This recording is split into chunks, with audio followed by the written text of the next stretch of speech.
am finally getting around to answering this comment in long form of how to do a Gibson hairstyle when your hair is less than the Victorian length. My hair was shoulder length when I did this video, but it can work for even shorter hair. I am first going to use some dry shampoo to give my hair a little more volume than normal, as that's important for the next couple steps.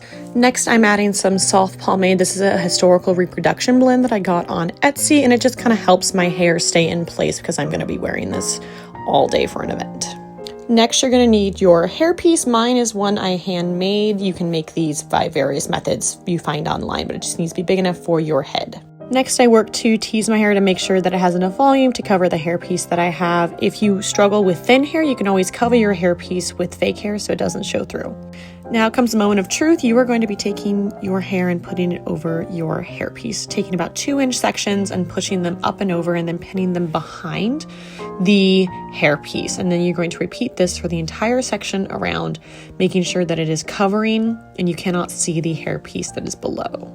I always make sure that my hair has a little bit of volume because I really like the Gibson hairstyles that have a lot of fluff around them. It gets a bit tricky around the back. As you can see, I'm trying to feel for that Velcro section that the hairpiece is to make sure that is not seen.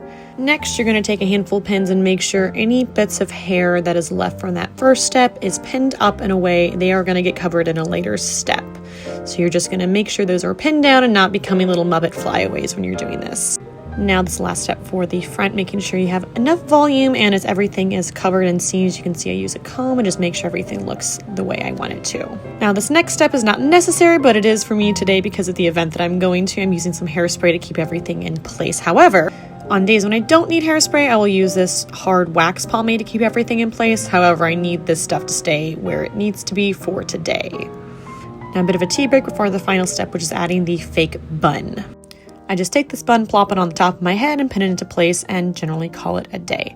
You may have noticed Taylor in the background has been doing her own Gibson hairstyle in a completely different method than mine because her hair is fairly long. Since mine isn't, I use this bun that I found off Amazon to finalize my look. Now you can see it, everything from the 360 on the back. We look pretty good. Thanks for following along. Bye.